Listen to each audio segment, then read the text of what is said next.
Hey, welcome to Mum. I do hope you're doing well.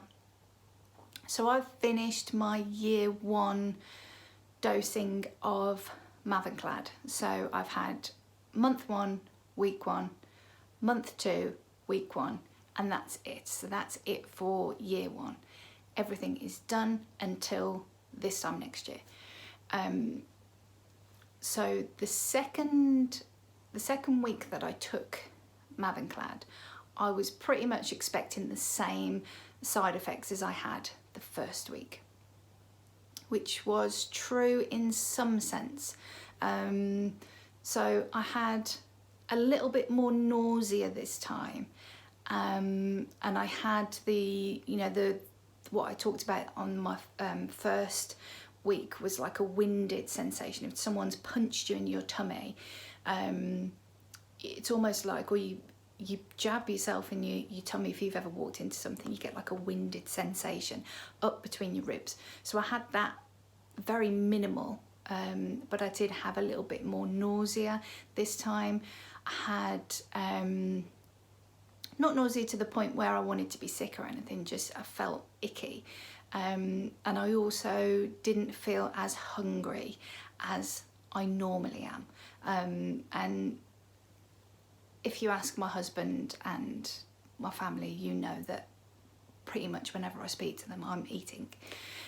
So I didn't feel as hungry this time round.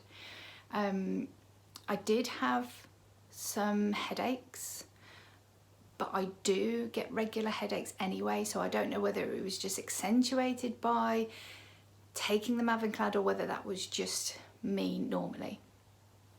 The other sensation that I did have this time was every time I took my tablet, about 15-20 minutes later, I would go really cold. So the entirety of my body would be really, really, really freezing cold, but my face would be like on fire. It was red hot. So the same kind of feeling as you get if you're coming down with the flu or a cold and your body feels very cold to the core, and you kind of can't warm up even with a blanket on and layers of clothes. And then my face and my head was very hot, and it was hot even to look at. My cheeks were rosy. If I felt my face and my nose and my head, it was very, very hot, but I didn't have a temperature. And that would happen every single time that I took that tablet that week. And I haven't had it since. So I'm guessing that it was that tablet.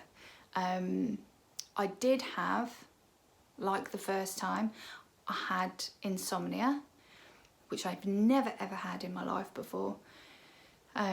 The first week I took it, I only had a couple of episodes, but the second time that I took Mavenclad, I did get quite a lot of insomnia, and it would be every night, sometimes multiple times in the night as well, which isn't great when you've got chronic fatigue.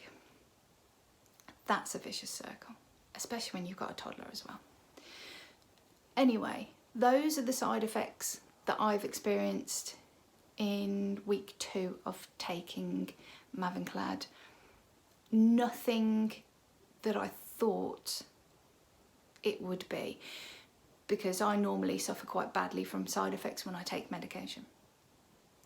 I have done with other MS medications, so I was really worried about this one. But all in all, not that bad at all. I have recently caught a cold, and I know that people get really worried when they take Mavenclad because it lowers your immune system and it makes you more susceptible to picking up bugs and viruses. Fortunately, fingers crossed, that I haven't caught anything that's been bad for me that I wouldn't be able to get over. Of course, my toddler is in nursery, and we all know that nurseries are germ pits, and anything that he's going to get, I'm going to get because he's constantly on me, coughing in my face, sneezing all over me. You can't really stop that. And I did get a little sniffle last week when he looked like he got a cold, but then kind of he became better and it didn't really develop into anything. But he has got a cold now, and I've caught that cold. And I was quite worried about what it might develop into because of my suppressed immune system. But fortunately, it hasn't really developed into anything but a cold. I would probably say that it's a little bit worse than what I would normally experience before the medication with a cold, but nothing that can't be treated with normal over-the-counter cold medications, and paracetamol, that type of thing. So yeah, so that's just a quick update on the second dosing and final dosing for this year, for Mavenclad. My neurologist did say that she would do a scan in 6 months' time, an MRI scan in 6 months' time, to check if there's any activity going on, to see if there's any changes between that scan and my previous one before the medication. And then she's going to do another scan 6 months after the new one, just to compare if there's any differences, any activity going on. And I do have a blood screening in, I think it's about 3 weeks, 2 weeks time. And that's when they just check your blood levels to see if your liver and your kidneys are working okay, and to see what levels of your what the levels of your lymphocytes are in your body, to make sure that everything is okay with what's going on with the medication.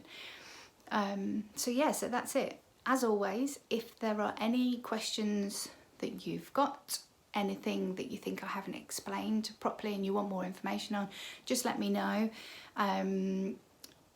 Drop a comment down below or send me an email, and as per usual I'll get back to you as soon as I can. But yeah, so for now, stay healthy. See you soon.